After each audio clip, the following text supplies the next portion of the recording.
It ain't nothing crazy. I think like meeting you, meeting Keys, meeting like the community, like I wouldn't say like the newer community, but like kind of like the up and coming like creative community. I think that inspired me a lot more because it's like, a lot of the people that I knew was like OGs from You can Denver pull a that little was bit closer to you. Oh yeah. Impromptu. That's fine. Oh yeah.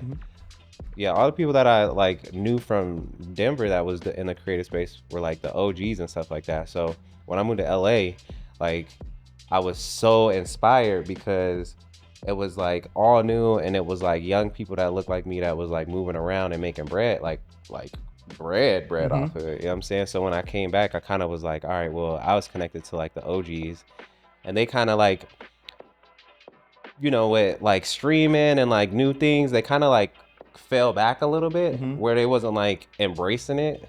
You know what I'm saying? And I already kind of I had the mentality of like, all right, well, we got streaming, we got creative groups that are coming together, shooting and film, doing music videos, doing all types of stuff, and they kind of was falling back from it. So meeting, obviously and the Keys and a lot of people that I'm exposed to, I'm like, oh, I'm like re-inspired because I didn't think Colorado had, because I was gone for over. When 10 did you years, leave? bro. I left in like 2012. Yeah, we just got right into the conversation, just so y'all know. But I like this. I don't even care. No, we'll get into an intro later. All right, so 2012 you left. Yeah. So that was, how old were you at 2012? You don't mind me asking? 2012, because I'm 35 right now. Oh, so we're the same age. Yeah. Oh, I love this. Our age group right now here is what's doing it, because Keith is 30. Yeah. Kimberly's like, I think my age too, right? I think Kimberly's like 33, 34. She around this. Wrong. Kimberly's how I know all y'all, to be honest with you. Kimberly's the one was the plug for me. Yeah, that's how I met you, bro. Like I seen Kim, and Kim, man, shout out to Kim. She been creating like crazy, man. She had music videos and all types of stuff, and that's even inspired to me. Just like I've known Kim for a minute. Even just like having idolized and stuff. She pulled up to the store and stuff like that when I had it on Walnut, but just like I've known Kim for a minute and just seeing she spoke about you on my podcast. Oh yeah, okay. Yeah. Kim's a homie. So it's just I get inspired, man, when I'm seeing people like get in a bag and kind of do the things that like they like to do at a high level and investing in it, because it's one thing where you meet people and you're like, all right, they just getting started, or you can kind of tell how serious like people are based on like how much of themselves and how much financially they put into it. And like pulling up here, bro, I'm like, yo, your stuff is laid out. This is like, years and years of work. I'm like, bro, or even just like Keys or even my homeboy KDJ, man, like they put so much effort into it, and you can tell, and that's why you guys perform at a higher level. And when I get around y'all, I'm like, oh, this is like, it inspires me to be like, all right, lock in even more. It's crazy because looking at your brand and your stuff, it's at a high level from my eyes. Yeah. I mean, I've been doing it for a minute, bro. How long have you been doing it? Because you said you moved to LA, because I'm everywhere, y'all. Sorry, that's how I talk. 2012, you moved to LA, right? Yeah. Did you already have Idolize as the brand when you moved out there? Bro, I started Idolize. It was a different name actually, which is funny. I started it when I was in high school. Oh, all right. So like around like 2008, 2009, but it was like Allure. Because I had heard this. ALLURE. Nah, we was getting fancy. How was it? ALOUR. Okay, when I think of Allure, Jay-Z got a song called Allure on the Black Album. Produced by Pharrell. And that's actually where I got the idea from. I got the name from that because I was like, all right, I already got like an idea. I knew I was gonna be in fashion and stuff like that, because even high school and middle school, I was customizing stuff. You know what I'm saying? So I would cut up jeans. I would cut up like bandanas and stuff. This was back when like Cam had like all the pink bandanas over everything, him and Jewels. Yep. Tall tees. Bruh. that when I seen how, shout out to Dipset, man, because they had things in a chokehold, but shout out to Dipset, Harlem. That's I grew up. That's that's how I grew up. Harlem, New York. Yeah, bro. Really Brooklyn, but I used to really be locked into that, you know what I'm saying, the Timbs with the pink bandana on and stuff like that. So then I started getting bandanas from like the dollar store, chopping them up, sewing them on the pants and stuff, taught myself how to sew. Fire. And this was like late middle school, high school and stuff like that, doing the airbrush on my stuff. And then ended up starting the brand like right after I got out of high school, Go Allure, from the song. Okay. And then just kept running with it. I was doing it kind of like part-time here and there, just like creating more like custom stuff. That's how I learned how to sew and screen print, heat press, all of that. And then did my thing out here, out the trunk for years until I feel like I got to a ceiling. And then I was like, well, I got family in LA. Oh, so I was like, that helps. Yeah, I was like, let me go out there. I moved out there with my sister. And the rest is history. Yeah. I feel that's how the family being in a big city like that helps. Because I moved out here from New York, but I still have my family there. So I'm always back and forth. And that helps to be plugged in with a big city like that. Yeah. Connected. I got people in Texas too, man. So shout out to like X and Johnny and stuff. I got people that's down in Texas that I was staying in Texas for a little bit, doing photo shoots and doing some of the brand stuff. I wasn't there too long, but I did a couple photo shoots and, we was going to lay the groundwork out there for sure. Yeah. All right, y'all. Well, we kind of got into the conversation before even like introducing him, but it's your boy, mikextra. You're here on Secular TV. I got my man Chris here from Idolize. More than that, Endurance Run Club. I'm sure there's more than that as well too, but I'm gonna let him introduce himself and give a little background. Okay. Yeah, my name is Chris. Owner of Idolize, one of the founders of Endurance Run Club. Been doing fashion, been doing marketing, been doing photography. I actually started off as a photographer, bro. Been doing photography for years. Dabbled in music for a while. Did engineering for a rapping? Bit. Nah. Singing? Nah. I think I could do both, but nah. More like engineering stuff. Yeah. So is that how you met Nelson Nyjah? I met him actually at Vibes in the Park. So we opened up a recording studio. So we had a store on Walnut. Upstairs we opened up a recording studio, me and my cousin, called Rich Recordings. And we were actually looking to hire engineers and all that stuff. So we went to Vibes in the Park one time, ran into him, and you know how he is. He's from New York, man. So he was like, "What's good, bro? Like, what's poppin'?" Like, we didn't even know who he was, and he walked up on us like, "Yo, what's up, man? Da da da da da. This is what I do, blah blah blah." So just off the energy alone, we was like, cool. We was like, let's go back to the studio right now. Went back to the studio. He started to kind of do his thing, and then from there, we basically was like, all right, cool. We hired him, and then that's how we met him. So, yeah. The Vibes in the Park store is funny. That's how I used to hear about Vibes in the Park all the time. Yeah. And then one time I decided to just finally pull up, and I found, I was like, yo, who's running this? And then they led me to Gabby and what's the other girl's name? Tiffany. Boom. Yeah, Gabby, Tiffany. There's another girl. She moved to New York. Yeah, Allie. Yeah. But I went up to Gabby and Tiff. I was like, yo, same thing Nyjah did to y'all. Yo, my name Mike. I do videos, blah, blah, blah. I shot the video for them. And I made sure, I learned maybe a couple years ago, if you do an event and if you can have a video out like in less than 24 hours from the event, it goes crazy. Yeah, it's doing numbers for sure. Yeah. It's doing. And shout out to Vibes in the Park, man. Facts. Those is, them is the sweetest ladies I've met, man. Tiff actually at a point in time, she was like taking care of my face and stuff. So she's multifaceted. She's taking care of your what? My face. Oh, that's right. She do like skincare and shit. Yeah.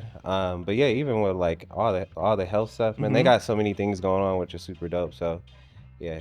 Yeah. Gabby was actually my first podcast I shot. What? We shot it. We did like promos, but we didn't drop it because couple things. The lighting, I wasn't nice at lighting yet.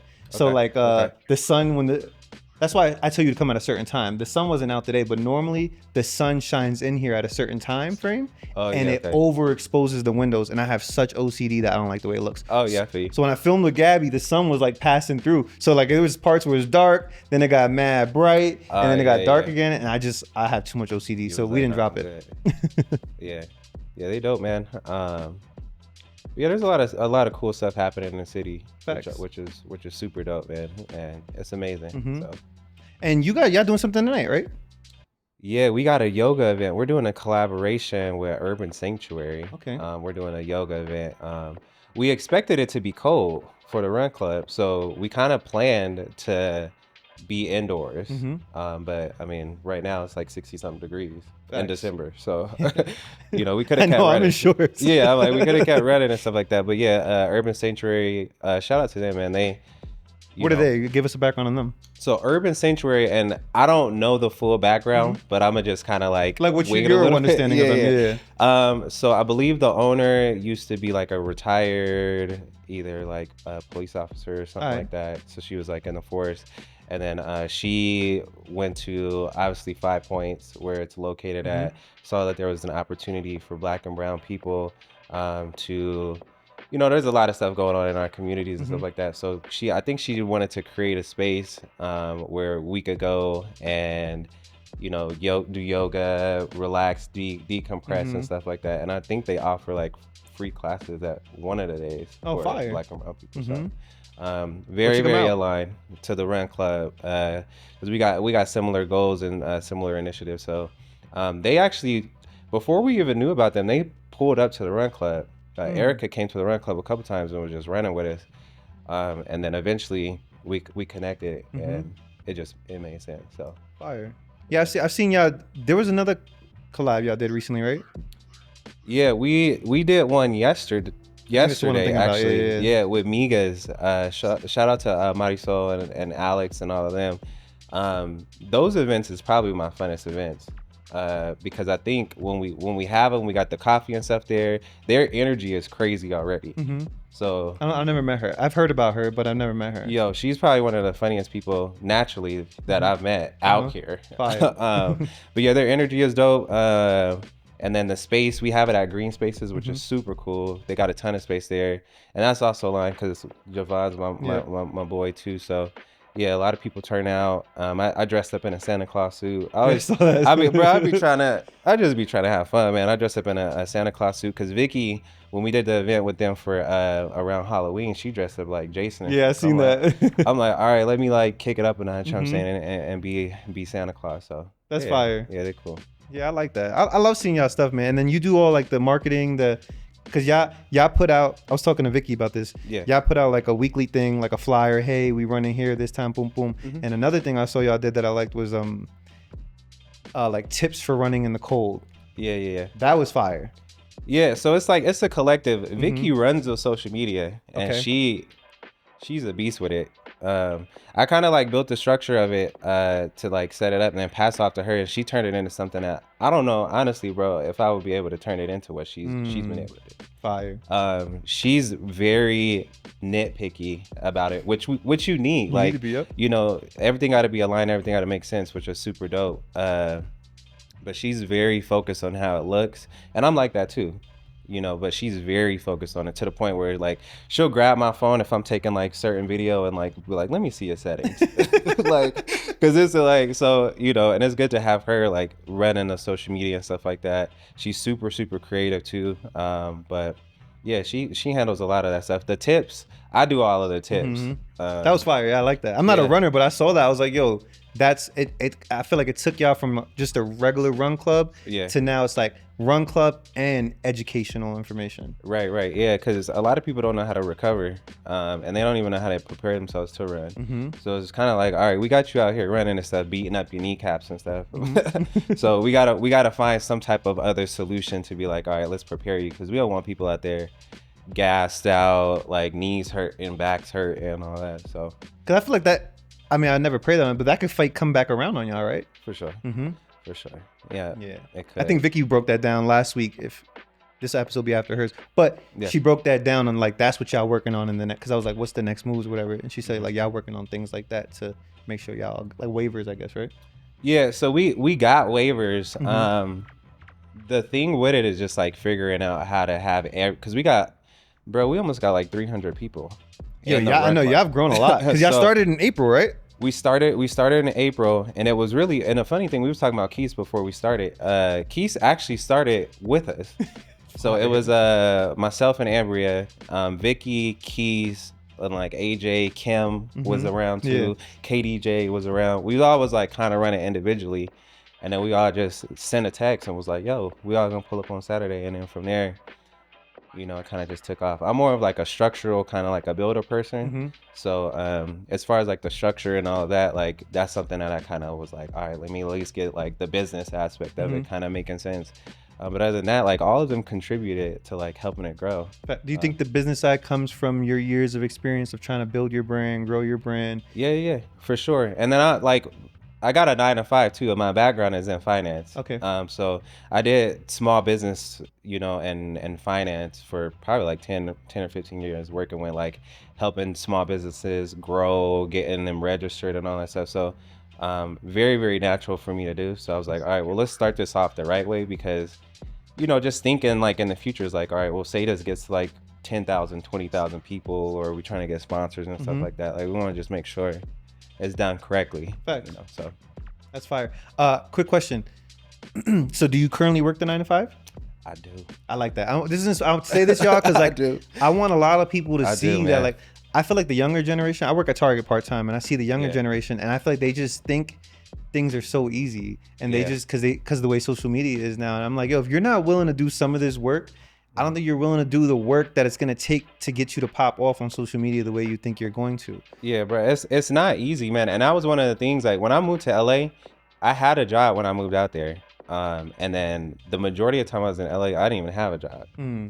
So I was just like trying to make it make sense, man, doing like background work, you know what I'm saying, being on set, like trying to do photo shoots. Obviously I was doing the brand and stuff, so I was interning at a lot of like spaces where I would do like screen printing and stuff like that. But one thing that I would recommend is like always have some type of stable income coming in when you're doing your creative stuff. Facts. Because it gives you a different peace of mind. Like, when you got at least some type of like consistent bread coming in, you ain't got to think about certain bills. Like, you got a little bit of peace of mind. And then you also need money to invest into your creative, right? It's like you can't just wake up in the morning and just expect like all these cameras and stuff just to be given to you. Perfect example. I was telling my coworkers, I don't mean cut you off.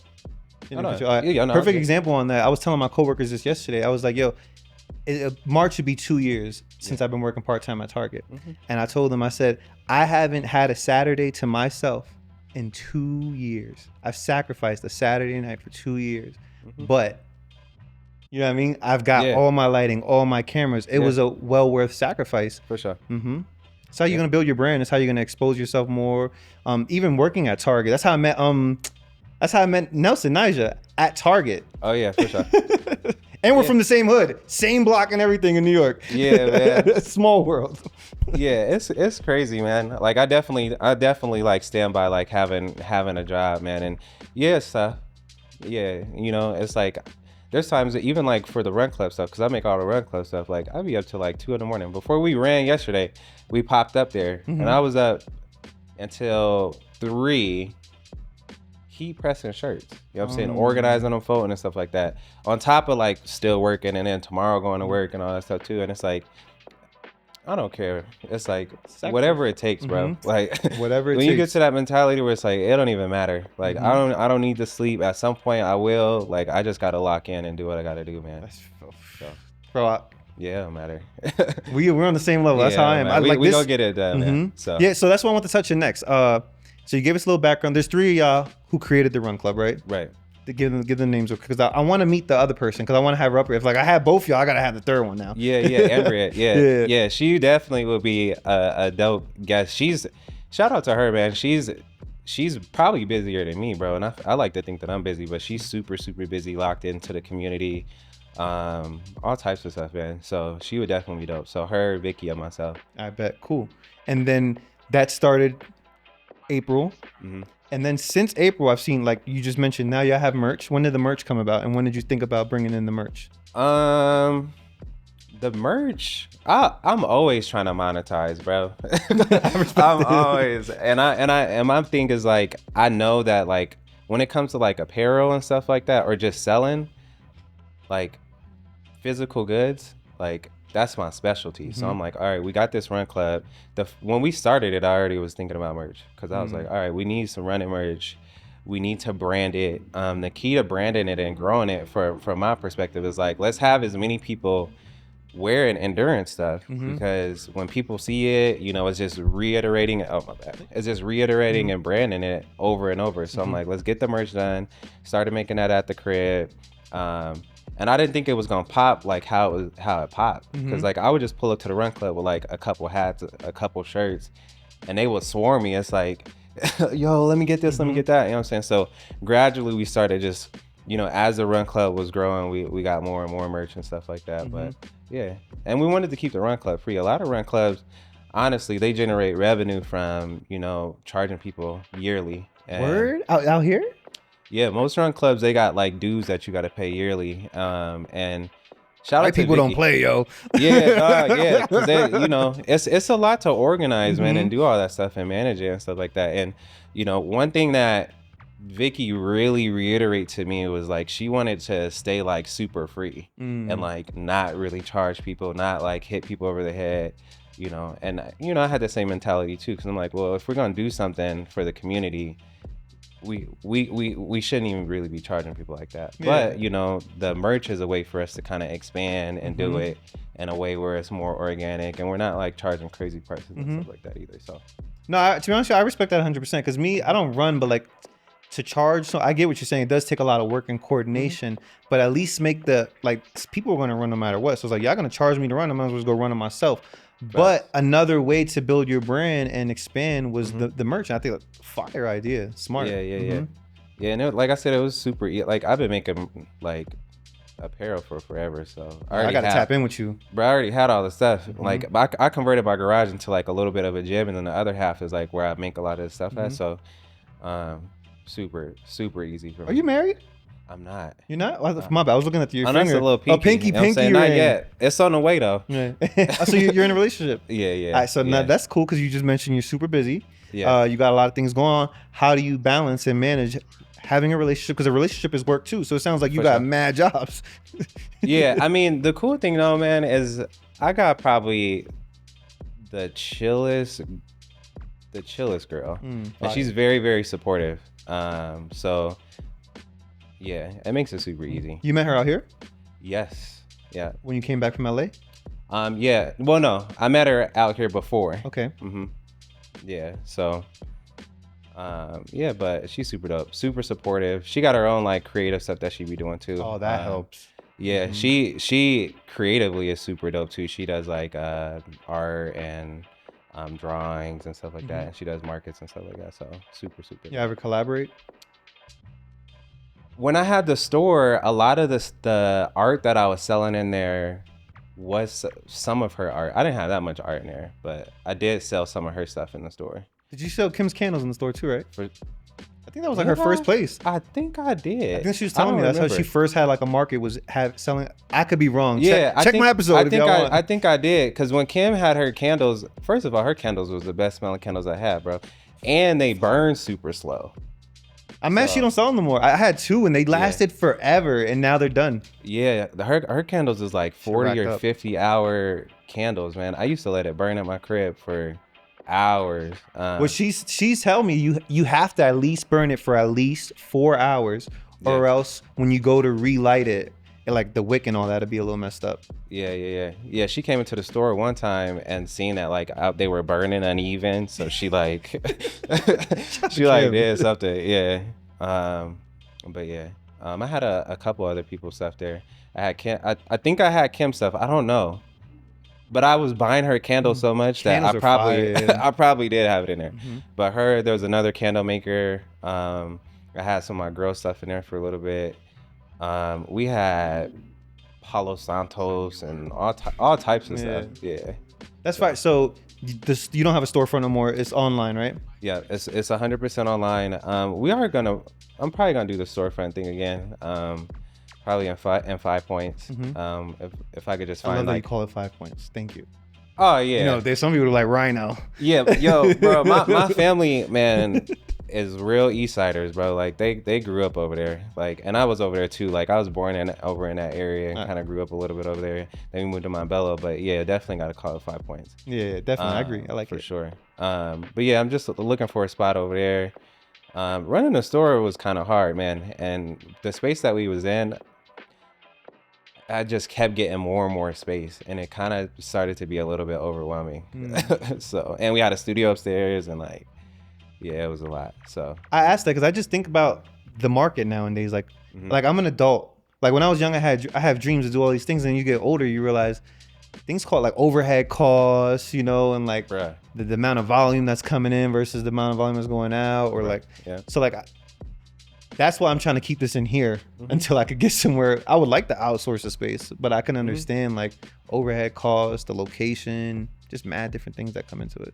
Yeah, and I mean, when you start getting overhead costs and stuff like that, like one thing when you start getting more bills, you have to focus more on sales, and you got to focus more on like obviously generating revenue and stuff like that. And sometimes it can be like, you know, a conflict of interest. And I say that in a way where it's like when you're a true creative, it's like you want to just create and you don't typically think about the money too much. Facts. But when you start getting spaces and stuff like that, you have to care about the money. Yep.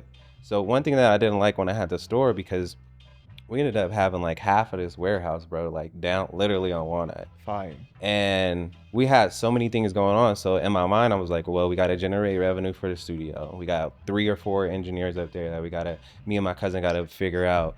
We had a photography studio in there too. So we're like, all right, well, we got an overhead in that space. So we got to generate money for that. Then we got the store, and like, it got to the point where I was like getting too salesy when people would come in, and because the rent was due. Facts. Yeah, that makes sense. I get it. I'm like trying to upsell and stuff like that, and I'm like, it just felt a little too like salesy. Used cars, used cars, man. You know? Oh damn. And I wasn't really feeling it like that. So, yeah, we gonna revisit it. You know what I'm saying? But also we were doing a bunch of events at the space too, and it was kind of like a shared space, and they didn't really like having that many people that we would have gather there. So I want it to be a space where it's like we could turn up and do whatever we gotta do. So facts. I mean, that's what me and my brothers are trying to do in New York. Actually, I'm still trying to do it while I'm out here, but at least have a space in New York where we could throw events. Yeah. You know, have stuff like this or whatever.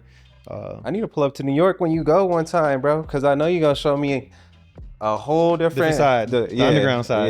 Yeah, I need that, man. I recommend everybody like going to New York with somebody that's out there, because you know, I ain't trying to I want to do the touristy stuff, but I want to feel real New York, you know. Anytime I go anywhere, I don't do touristy stuff. Like when I have a friend in LA that I always go with him, and I'd be just I remember the first time I was out there with him, we was just super chilling in Long Beach, and I'm like, am I safe? He's like, bro, you regular out here. Like, you don't got to worry about that. But it's the way people make these neighborhoods. Like, my favorite neighborhood in LA is, I love Inglewood. That's like, I used to live in Inglewood. But yeah, I agree. You got to like get to these cities and explore like what the locals would normally be doing. Yeah, and it like LA, man, my experience in LA is like, I'd never been pressed. I don't know. I hope that's real wood. I never been pressed. And like the spaces that I was living in, like I was living off of like Slauson and La Brea, bro. So I was like a couple blocks from like where Nipsey, rest in peace, where his spot's at. And I got an old school Camaro out in LA, and I was driving through Compton, all types of places and stuff like that. You know what I'm saying? But if you go looking for that stuff, just like probably in New York, if you go looking for it, you're gonna definitely find it. But you know, out here too. I don't want to minimize out here. I mean, I learned out here to get really gully. Yeah, for sure. Where you at. Yeah, if you looking for it, then you know you bound to find it. But if you out there and you just chilling and stuff like that, it's like I don't know. People don't really be tripping like that. So that's facts. And I kind of want to touch on this earlier. That's how it's like, y'all see me now. I've been out here for 6 years. Yeah. But it took me 6 years to get comfortable, learn who's doing what, learn the neighborhood. Because I don't want to just step on people's toes. Because I know in New York, when I lived in New York, and all these people would just be moving to New York, and like it was getting gentrified and stuff. Like we all felt some way. It was like it was like y'all kind of like taking our opportunities in a way. So then like I wanted to make sure like I don't go somewhere else and do that same thing I felt. Like let me get to know who's who out here, build with them, connect, and try to build everyone instead of just like trying to come in and like, I don't know, violate.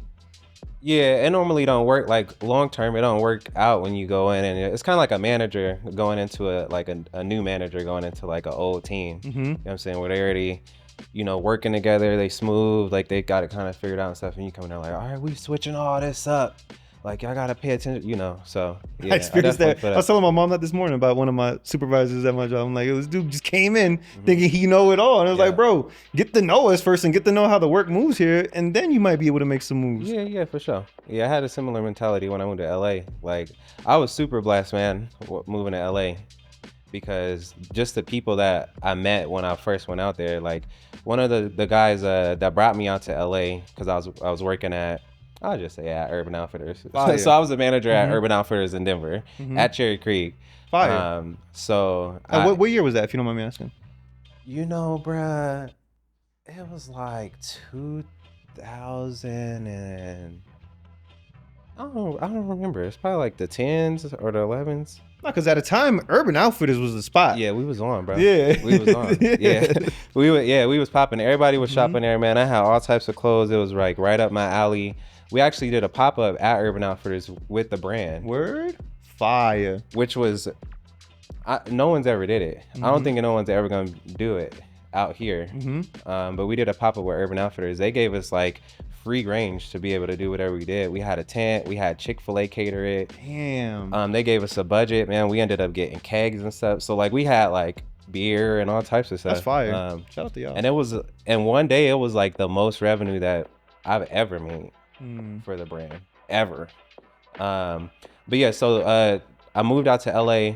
Julio was a manager at Urban Outfitters in LA, and I went right to Melrose, bro. So talk about crash course in LA, bro. I was literally at the Urban on Melrose. Julio welcomed me with open arms, and he's like a true LA, like he's from I think North Hollywood, but when you think about like LA culture, like all of that, like he embodied all that stuff. So he kind of brought me under his wing and just kind of like educated me on like a little bit how to move around and stuff like that. And him and there's a dude named Caesar that took me to the fashion district, showed me all, like connected me with all his connects. Fire. And from there, bro, it's just up and up, man. Do you still keep in touch with them today? Yeah, Julio, he got a brand actually in LA that's, right, he started going back to what we was talking about, like working and then like having something on the side. This dude, and I had a brand like before him. This dude, while working at Urban Outfitters, started this brand, and it started off as pins, like just like pins you could put on your cap, on your shirt and stuff like that. He ran that all the way up, and then started doing apparel and stuff like that. And now it's huge. It's huge, man. Fire. It's so dope, man. So inspirational. That's inspirational too. You could start mad little, y'all, because some people just trying to go all in. It's like build yourself up. Yeah, he ran it up, man. Shout out to his brand's name is Moving Silence. Moving Silence. Super. I'm gonna check that dope, out, man. Yeah. So, back to bringing this all together. Yeah. It's from what I'm taking away. Your clothing started. Do you think your clothing line was inspired by and taken away from like hip hop culture? Given when you mentioned like Dipset, for sure, and all that. For sure. Yeah. Do you still draw inspiration from hip hop? Because hip hop has changed a lot. Yeah, I definitely do. I'm in a space now because I'm getting older. You feel me? I just be trying to be cozy, like honestly. So it used to go from like when I first started the brand, man, it was just like very technical cut and sew pieces and stuff like that. And now it's just like real cozy vibes, where it's like, all right, we want very like high quality premium pieces that are gonna last for a long time, and then we want it to be like cozy. And then we want it to be like responsible too. So that's kind of the focus. Like all of the stuff that we're currently making is made in USA, in Los Angeles, in South Central. You know, and everybody that, you know, puts their hands on the garment and stuff, like they have like health insurance, they get paid like decent wages and stuff like that. So it's not like no sweatshop stuff. But yeah, just like very intentional about being like real cozy and stuff, because I ain't trying to have on too much stuff. You know, that's how I am now. I agree. My fashion has evolved the same way. When I was like in my 20s, I used to try to like get all fly, have the right kick. Now I'm just like, if I could wear some shorts and some Birkenstocks. Yeah, and we in Colorado too, bro. The thing about Colorado, which is different, is people don't even really get fly out here. They don't. I agree. They don't really be dressing for real. Like there's places like I'll go into restaurants and stuff like that, and people got on like Crocs and stuff, and these are the nice restaurants, and I'm like, okay, that's the vibe. That's everywhere. So, you know, you got a little bit of leeway out here with those like the coziness. You know? I also think some people too. I'm not trying to downplay them, but like a lot of people's interpretation. Like I see a generation out here, a younger generation, where even I see this everywhere. Like their idea of getting fly is like, I just have all this designer on. It's probably not even well put together, but. I agree with you. Where like as you get older, your style becomes more defined, more simple, more low key, laid back, and I love that kind of fashion. Yeah, not knocking at people that like are really into designer. And yeah, stuff I agree. Like so I'm like, not knocking nobody. Like that's dope, but I don't even be wearing designer because once you start making stuff, that stuff is so overpriced, and the quality be there sometimes, but once you figure out. You're like, okay, I'm not about to pay like $800 for something that I know costs like $100. And you could probably make it your own. For sure. Yeah, I'd definitely be trying to wear my own stuff as much as possible. That's the direction I'm trying to go. I want to just have like a uniform. But like I don't care because like I used to care like growing up in New York and my friends always tell me that like, yo, you changed because you live in Colorado and they don't care out there. I was like, yeah, but I've also evolved. Like for me is like do I want to be fly or do I want to be creative? And because like being creative is more important to me than thinking about how people perceive me and my fashion. I will be well presented together, but I want to have like a simple uniform, like maybe couple colors that I could 2 or 3 colors, same thing with just like a little S or like a secular thing and just rock that all the time. Let's do it, bro. That's what I was gonna say. Because I've had mad people, like people I work with at my jobs. They're like, yo, if you made a t-shirt, I'd buy it. I was like, I got like 15 of y'all. I'll start doing the numbers. Could probably do a little limited run. Yeah. Let's tap in. Sure. We'll talk about that. Yeah, we'll get it for sure, man. And then another thing, like having a background in finance, it also like when you start making money off of your own money, it changes your perspective. It's like a lot of times people are spending like thousands and thousands of dollars on what they got on their body. It's like if you invested in the market or you did certain things with it or invested in equipment and stuff like that, you'll get a way better return on investment than just, these people like, think about like Fab or even like Jim Jones or even Chris Brown had like a sale where he sold a lot of his stuff. It was like, that's like hundreds of thousands worth of stuff. And it's like, if you had that in the market back when they, Dipset was going crazy, like it had millions of dollars. But they didn't, it's like, I don't know why, like this is the biggest conversation in hip hop. I was like, why the record labels wasn't sharing that information with the artists? Like, wouldn't you want your artists to grow and thrive? By design, man. Like the information is not supposed to get to certain people so you can continue to control them. And I learned that in finance too, bro. Like when I started like getting licensed and all that stuff is intentionally made confusing because they don't want people to like understand it.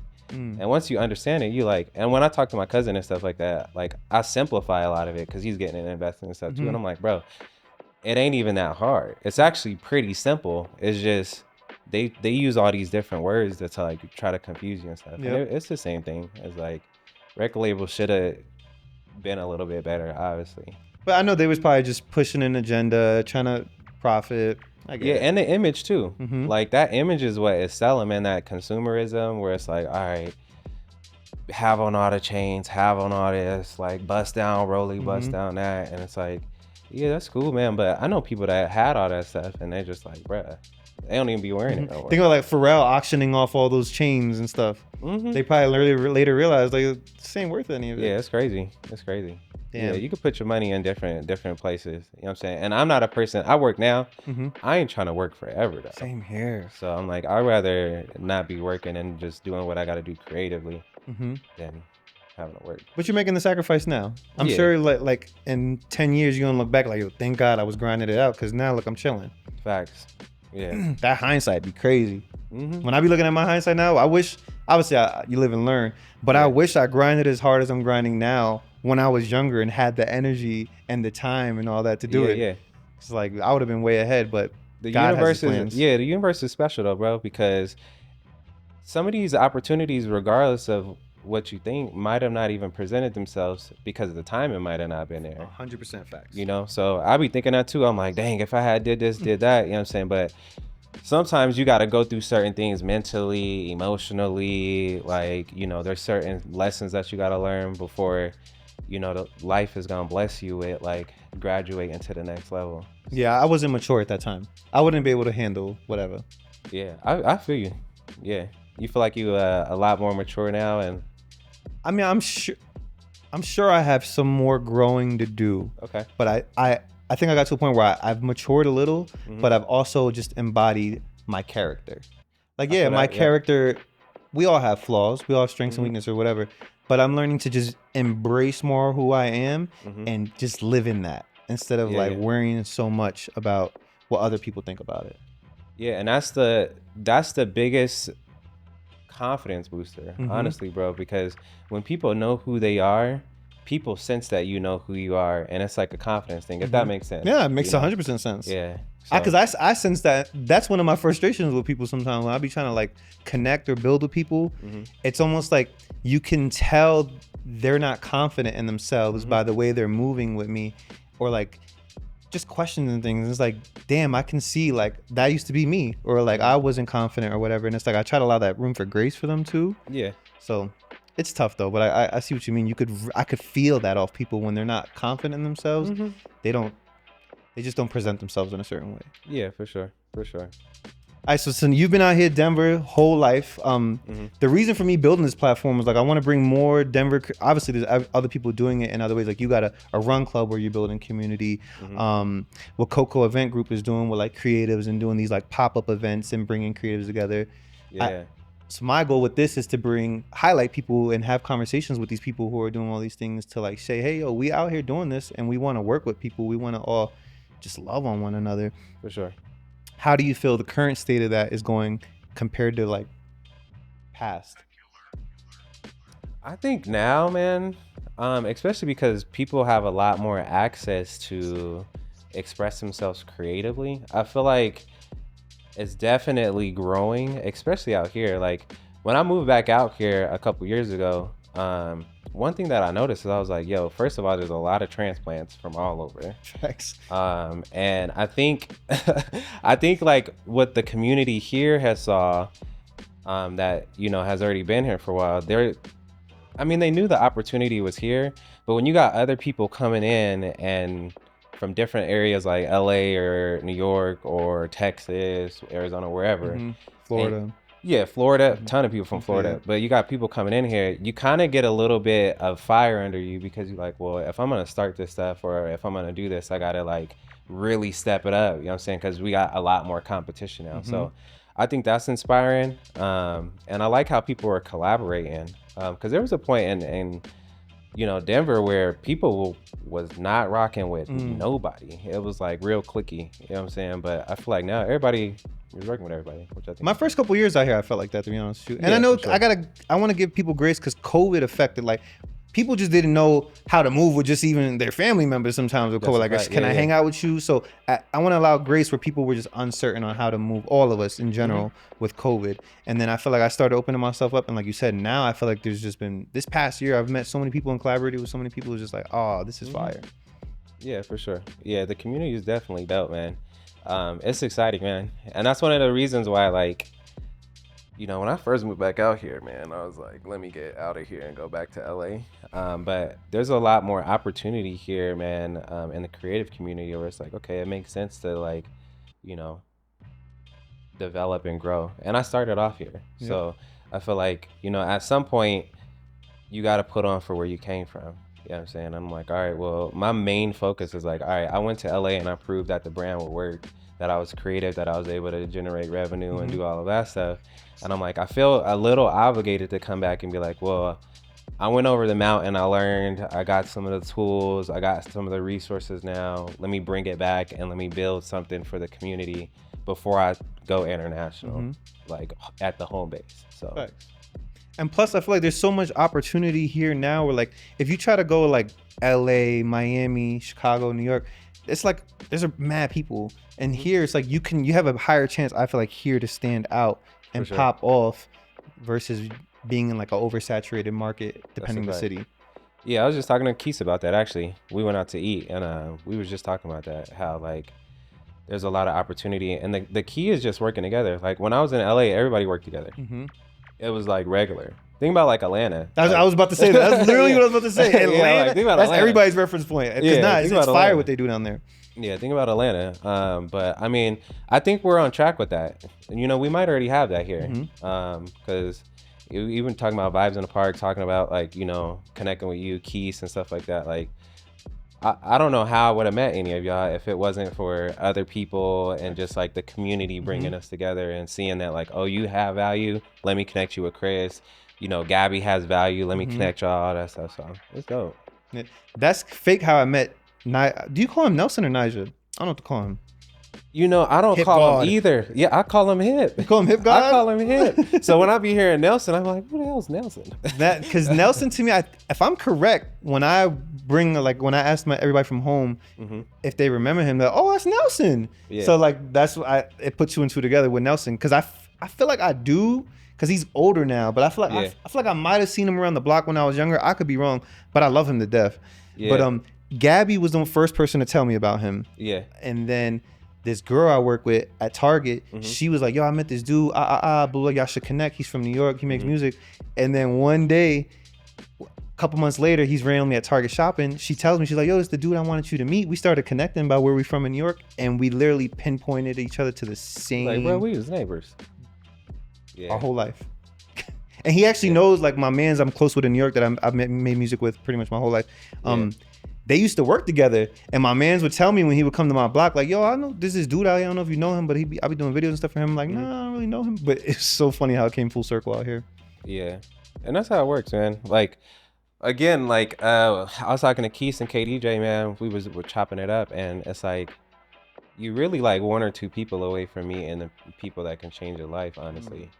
You know what I'm saying? So whoever that may be for you. Yeah, or like, you probably like, you mean that for you as well too. Yeah. So you a lot closer, especially now with globalization and stuff like that. It's like everybody can get in contact with everybody. You know, the key is building yourself to create some type of value that, you know, would inspire someone to collaborate and work with you. Yeah. You know, so I'm trying to do that now. This is random, but I'm trying to. There's other little podcasts out here. A lot of them are predominantly white podcasts. So like I'm sure you know this, I do market research. I be trying to, like, you know, Denver podcasts in the search engines or whatever. Yeah. And then you see all these things like my idea of the content creators that normally pop up are like top 10 bars in Denver, top 5 trails and you know, Golden or whatever. Yeah. And like I be trying to connect with these people, but they don't respond. And it's like, damn, how do we break through to some of these people that they might just be of a different culture or of a different whatever? And I'm trying. I'm not gonna stop. I'm breaking through to them. Yeah, I think in those situations, man, it's just like they don't understand it all the way. You know, I don't think they fully like understand it and how big it is. Because I kind of had situations like that too. But yeah, I mean, definitely continue to reach out because, you know, we're in Colorado and it's predominantly. I know. Of a certain hue. That's a good way to put it. So that's fire. Yeah. But you know, if you build it, they'll come. You know, so I'm a big advocate of like, just keep building, man, and just keep working because they're gonna pull up. And I think about that with the Run Club. Like, we got everybody from every race. I know, I love that. I saw the picture y'all posted yesterday. Yeah, I'm like, even people that's reaching out for collaborations and stuff, it's people that, you know, I wouldn't even think would be reaching out like that. I'm like, oh, okay. You know? What type of collaborations would you like to do? We need like a brand, like a Nike or Saucony or something like that. I think that would be like very helpful to have, you know, a shoe brand that we can collaborate with, because obviously we're going to continue to push the ERC merch and stuff like that, but doing a collaboration where we can do like something like that would be dope. Like we did an event with Lululemon, which was pretty cool. Yeah, that's a start in the right direction. Yeah, but I think, you know, because I'm big on just like, they be having money, man, and I'm not saying like to pay us or nothing like that, but like I'm very focused on just like nurturing our community. And I'm like, yo, if we can get like free shoes, or we can get like, you know, them educated on like, you know, why you want like metal heel like plates or bounce or certain things like that. Like, I think that'd be super helpful because we have a lot of passionate runners. So I think that'd be like the next big thing. Do any of those companies have offices here? They do. And we do have access to some of them. And I think like my perspective is like, I wanted to make sure that we branded the Run Club and the apparel first before we connect it with like another brand. Cause I didn't want it to be a situation where we're like, all right, we got Nike to sponsor, so now everything you see is Nike. Because that doesn't really give us equity, right? And I'm like, all right, if we could kind of build our brand up first, where we got our own merch, we're selling our own merch, and we're generating revenue that way, we can keep the majority of the income coming in, so we can like put that back into our community, like, you know, pay for races for people that, you know, are part of the Run Club and stuff like that. So that's right. That's an aspect I've never thought about it, because to get in a lot of these races, you got to put up mad bread. Yeah, and that's what we focus on next year. Just like, all right, people that are very like committed to running is like sponsoring. Like, all right, you want to do a half marathon, you want to do 10Ks, boulder, like, you've been showing up. Well, and would they come in as a representative for the ERC? Yeah, well, That's kind of cool in a way. If you built your own like running team like that, and you could send like people as representation of the ERC. Sure, yeah. We make sure they, got all the ERC merch on and stuff like that. And then obviously if we get like a shoe brand, they'll have that stuff on too. But that's kind of what our intention is like, generating revenue from, the clothing aspect of it and the merch to be able to just turn it around. Because we don't use any of the money for anything other than putting it back out there. Like we got our own situations going on where like thankfully we don't need it. So Facts, thank God. It's just like it's meant to just go back into the community and get people running and stuff. So that's right. And what I like to see, what I like to say, what y'all are doing is, I learned this in my early 20s with like a publishing company. You know BMI is. Publishing company. So NASCAP. Yeah. So one time I scheduled a meeting. I didn't know you could even do this. I had scheduled a meeting with BMI, and like I was able to go to their offices in New York, and like I was able to meet with someone, and I was like, like this is what I'm trying to do. And they told me at that time I couldn't receive it, but they gave me the most valuable information ever. They're like, you got to get the streets hot.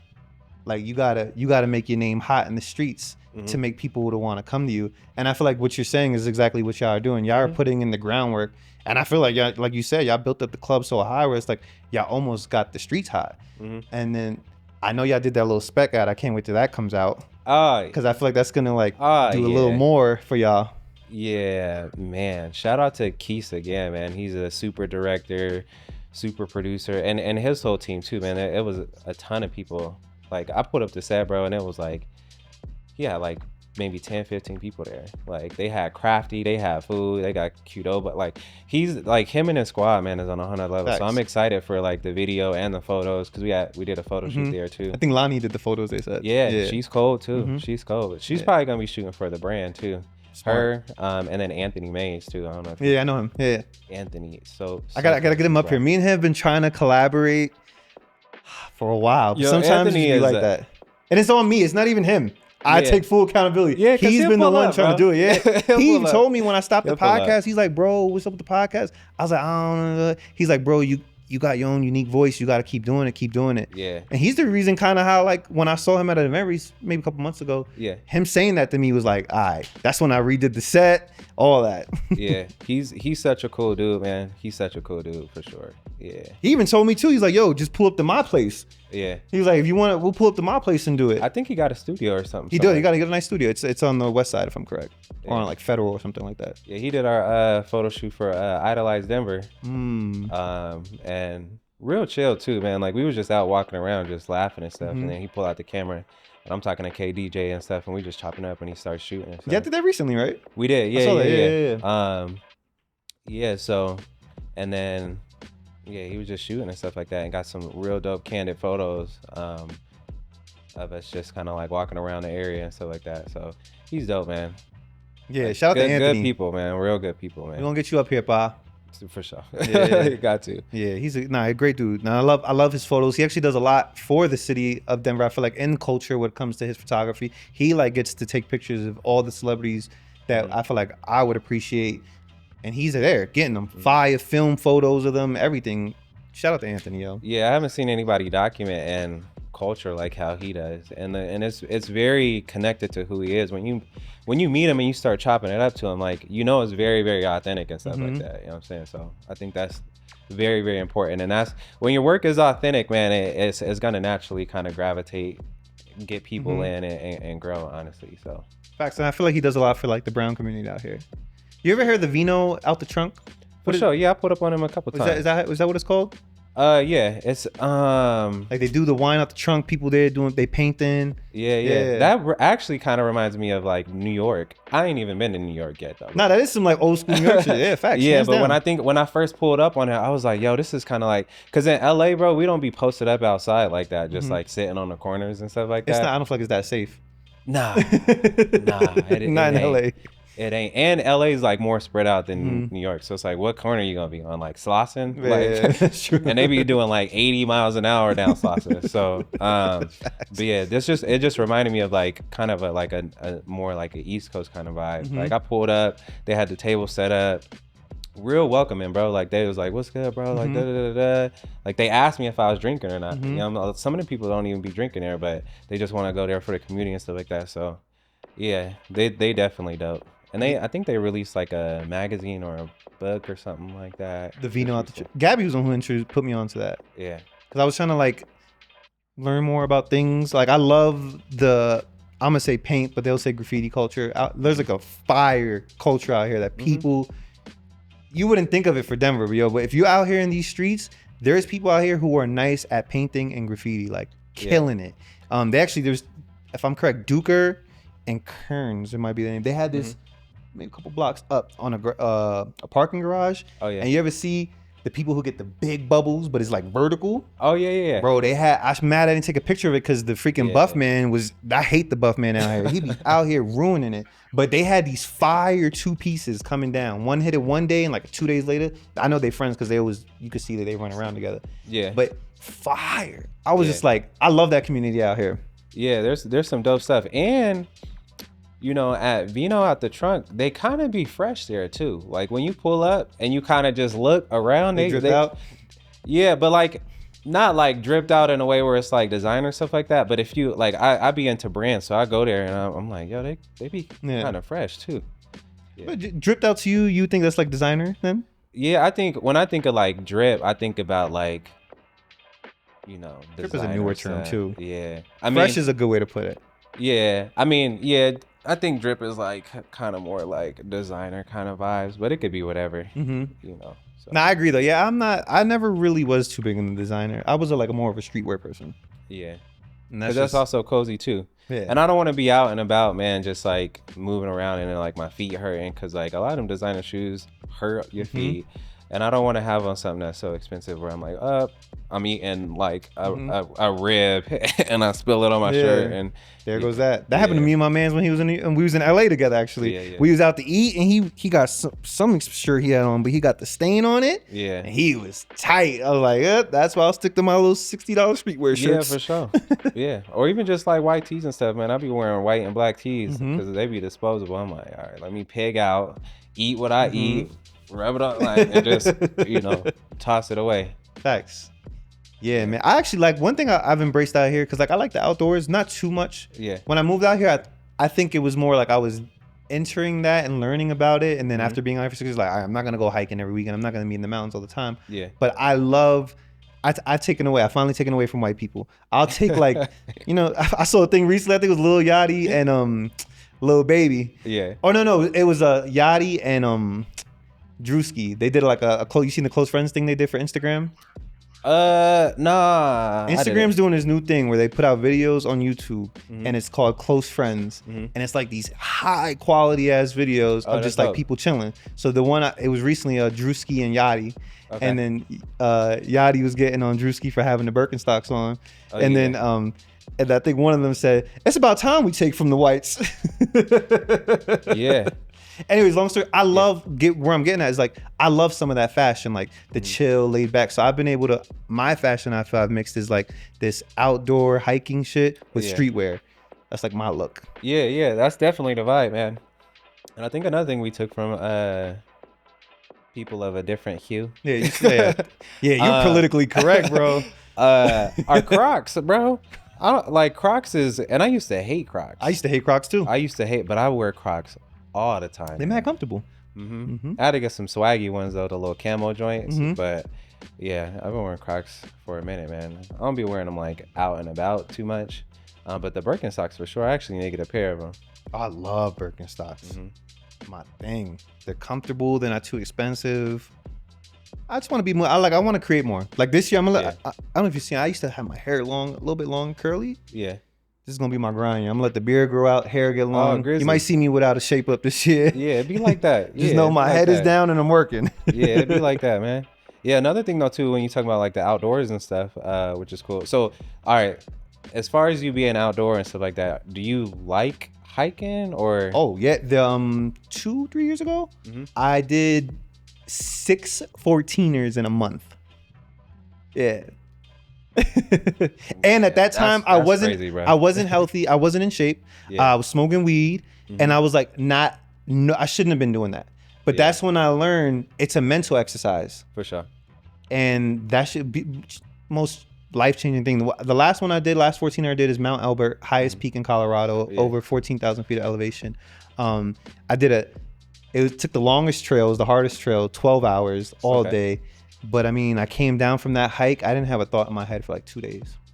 That's dope. Yeah, it was the most freeing experience ever. It took a toll on like my knees and because like the elevation and stuff. So what like time you get up to do something like that? You got, like, for that one, because that one's out in Leadville, and Leadville's probably like 2.5 hours. I could be wrong, anyways, give or take.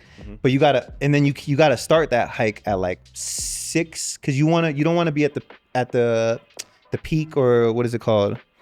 Anyways, I'm not gonna get technical. Probably the peak, yeah. Yeah, it's the peak summit. When you hit the summit, I'll be knowing. There we go. Yeah. When you hit the summit, you don't want to be on the summit after 12 o'clock. Because after 12 in the afternoon, the thunderstorms could start rolling in and hailstorms, and you don't want to get caught in that. I didn't know that at first. Oh, yeah. So that one, you got to start at like 6. You got to start a lot of these. If you want to do the 14ers, you got to be out there early because you want to be off the summit. Yeah. I haven't did one at all. We got a couple people in the run club that have done a couple of them. Which y'all should, if y'all want this summer, bro, if y'all want to get some people together, the endurance run club, instead of running, like do a hard, cool little idea, do like a 14er together. I'll come out with the camera. Hey, that'd be dope. Yeah, we can document we definitely do it, man. Yeah. Yeah. Yeah, that's crazy that you did that many in that short amount of time. Yeah, I do like the outdoors. I'm not gonna lie. You could breathe. You could breathe up there. I could breathe. Okay. The only thing for me is I have chronic migraine. So at those altitudes, you're not getting much oxygen. So like my head, I don't get a migraine, but it feels off. There's this thing called the altitude. You ever hear of it? So my first 14er I did, like my stomach started feeling off, and I just felt like I had to keep farting. So bubble guts. Yeah, no, I had to shit. I had to keep farting, and I was telling the people I'm like, yo, like my stomach feel off. Yeah. And he has the tudes. I was like, the what? They're like the altitudes. I was like, they're like, yeah, as you hit the higher elevation, it like mess with your stomach. You gotta start farting and stuff. And I was like, oh, I guess I learned that new. Yo, that's interesting. That's so interesting. So when you get higher, everybody farting? It might be. I know I am. I'm gonna let y'all. Yo, if y'all come do this thing with us that we trying to do, I'm gonna be farting. Yeah. So be in front of them. Yeah. Yeah. That's cool though, bro. I never did a like 14ers or anything like that, man. So definitely we should get that on the calendar. Yeah, I'm down for that. One thing I don't know if we're tying this in, but I was saying like I used to love the outdoor stuff. But as I started to be here, I started to have a real appreciation for like the city, for downtown. Even something like we were talking about earlier, like the brands around here, like the North Face headquarters is right like 5 blocks from my apartment. Yeah. So it's just like knowing those things, like all right, the outdoors is cool, but like I said, let's get the streets hot. Let's get the name hot. Yeah. And then see what we could do with that. And the life-changing eyes are already here. From a brand perspective, from a media perspective, like it's already here. So you get the streets hot enough, you know what I'm saying? They're gonna be like, all right, here's a bag. Like here you cut the check. You know what I'm saying? So but they definitely here, man. Which is dope. And I think what's important to that though is like I don't think that would come if any of this stuff wasn't mine. You know what I mean? I feel like a lot of times, like I want to have complete ownership of everything I do. Yeah. And it took me a while to learn that. Like before, I used to think I wanted a record deal or I wanted to be put on. But a lot of people don't really know. I mean, now we know because the information's out there. Right. How much they're going to take from you though, and how much control you don't have. And like for me, what became more important is like, I want to have full control of my creativity. Maybe I might not be on the face of the earth, but at least I'm still doing what I love. I'm passionate about it, and I'm connecting with people who are doing the same thing. Yeah, and you give up too much ownership, man, your brand won't even look like you. Exactly, yep. They get to the point where they're like, oh, I think we should do this, we should do that. And depending on how much equity you give up, man, they might have more say over you. You know what I'm saying? So even if you do get to the point where you are trying to scale and you are giving up equity, it's like, make sure you maintain some type of control over it, because, you know, it'll suck using having your whole life building something, and then, you know, because you're doing money grabs and you're trying to scale out to a certain size that it don't even represent what it originally represented, you know, so. And one thing, a piece of advice for you, like Keith shot not Keith, you know it's all love, but like, I'll give you an example. If you shoot a podcast in a podcast studio, you don't own that footage. I didn't even know that. You do not own that footage. Whoever shot it, they're like considered like a photographer almost. So like, let's say Keith did the spec. Keith owns your spec ad, just so you know. Yeah. Which is all love, because I mean, even if Keith shot some for me, he owned it. Much love to you, because you have the eye that I would never have, and you could gladly own my stuff. I didn't know that though. But I had to learn. I learned that recently. Yeah. So not just podcasts, but just general information, even for whoever's watching. Like, just so you know, if you're having people shoot content for stuff and you like, just know you don't own that. And I think it's good information to know, and it's not out there like that. Is that the same with like Instagram? Yeah, to be honest with you, I think it is true. This is why a lot of people are iffy. I watch Joe Budden a lot, his podcast, and that's why he doesn't put so much stuff on Instagram and stuff, because they now they own that and they could use it however they want. And I don't know if you know, Facebook just recently put out the new terms and conditions. And I read it, bro. And I normally don't like, especially when Apple be doing certain things, I'm like, oh, whatever. Yeah. But I actually read the Instagram one, and I was like, that's so interesting. Yep. So where I was getting at with that is, I used to put the Let's Meet show on Spotify, and it's like, I won't do that no more, because like I don't really know what they're gonna do with, like, what if I want to do something? They're like, actually, no, you put it on here and we own it. I was like, I don't know how I feel about that. Yeah. So just piece of information for y'all that I learned recently that I want to pay forward. Yeah, that's dope. That's dope. All right, but I don't want to hold you too long. Anything you want to ask me or anything you want to know about Sekular? Yeah, man. First of all, I want to give you your flowers too, man, for you inviting me to your space. Honestly, man. It's always dope when creatives invite, because I'm like, and I don't want to say this in a weird way, like I'm in a piece of like of your identity right now, if that makes sense, right? Yeah. Like you created something, you put out of your mind, and then you're comfortable with me to come over and to be in it, man. And that's special, man. So I appreciate that. And then just, seeing what you've been doing, bro, I feel like you really like kind of hit the ground running, man, because I've been seeing you everywhere before I even met you. I already kind of was like, oh, okay, cool. Like I see what he's doing. I see what he got going on, producing at a very, very high level. You know what I'm saying? And that's just dope, man. So, I'm just very thankful, honestly, that you even considered me for being here. So, background on that, you might have seen Sekular, because before I hit the ground running with all this stuff, I took a bunch of, it was funny, I shot the first Vibes in the Park video I did, and I took mad time off from after that. But I was outside writing Sekular everywhere. That's so funny. I remember that now. I wrote, and there's still some pieces up, but the Buff Man, he be going off, and I stopped doing that because it's like, I want to build a brand. I don't want to get locked up. You know what I'm saying? Because that can be considered as vandalism. But when I first started doing it, it was like, long story behind Sekular, but it was like a me like trying to promote my brand, marketing, free marketing outside, and getting the name everywhere so you see it everywhere. But that can, in a small city like this, that can have some repercussions. That's a big fact. What do you feel like would be like the biggest opportunity or something that's like on, your board that you want to focus on for 2025? Like, what's something that you like, this is what I gotta master, this is like what is next? 2 videos on Instagram, on YouTube every week. That's what I need to master this year. 2 videos on YouTube every week. That's what I'm doing this year. Yeah, I'm locked in. I'm not. Yeah, I'm gonna be saying no to everything this year. I feel that. Yeah, sometimes it takes that. Yep.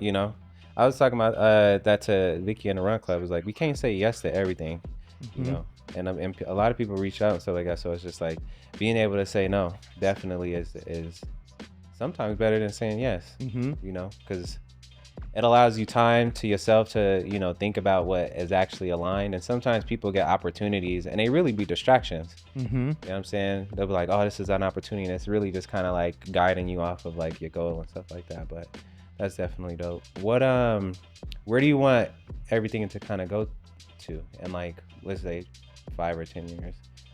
I would like to have build a pretty much that. I view myself as like a label, although I don't want to have artists, because then you got to take on their like life and their like ups and downs or whatever. But I do want to just like this, provide a platform for people out in Denver who are doing things, because there's people who like charge to get on. I just want to give back. That's all I want to do is give back. I've been blessed. God has blessed me with all this stuff, and it's like I feel like now.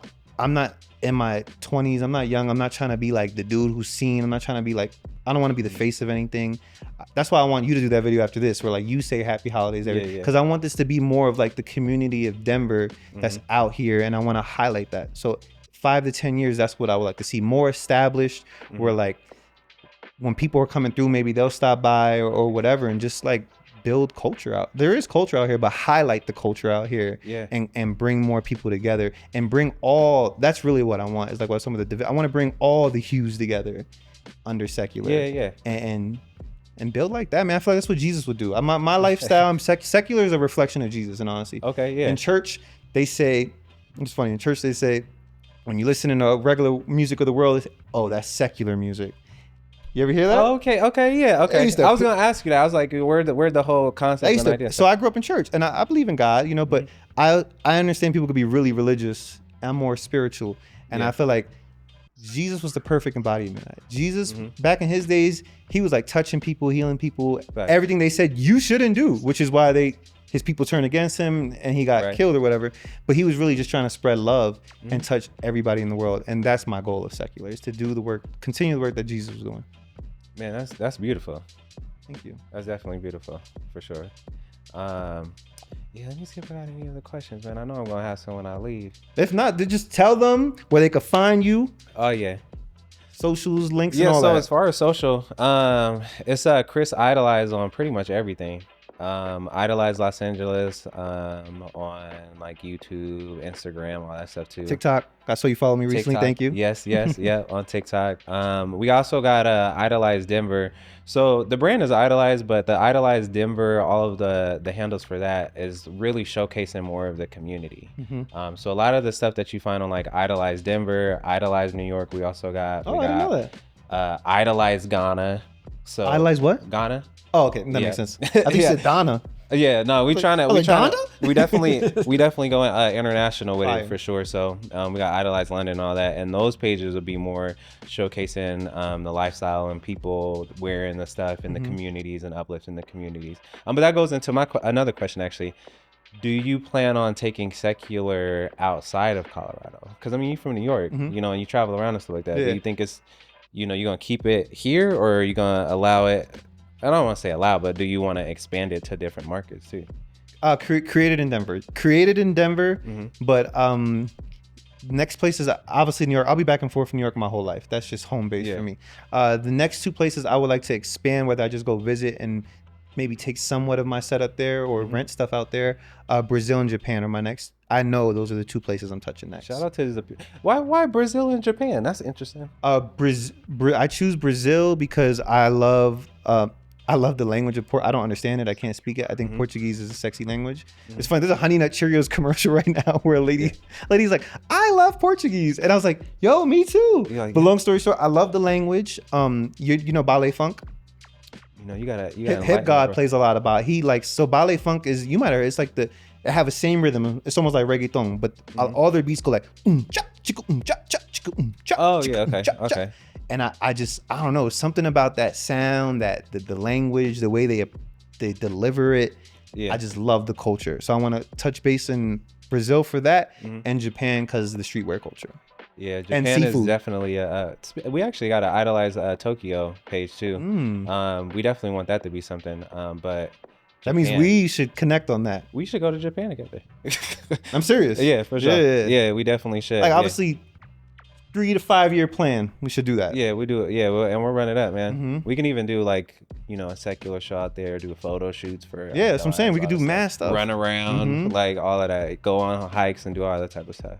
I would like to. You see my little machine over there? Yeah. Because the beat scene is big in Japan too. Yeah. So I would like to go over there and like, even if I'm just cooking up a beat in the street, you know what I mean, and recording it. Right, you'll get a crowd. Yeah. Real quick. Just stuff like that. Those are my two. Those are the next two places.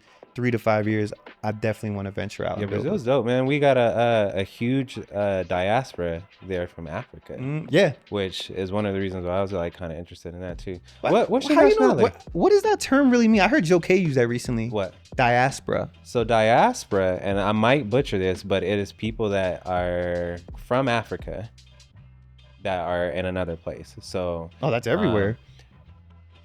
The world, yeah, I agree. I know that. But I use the diaspora when I'm talking about like people that were originally, due to like slave trade or whatever, were in Africa and they were either moved to Brazil.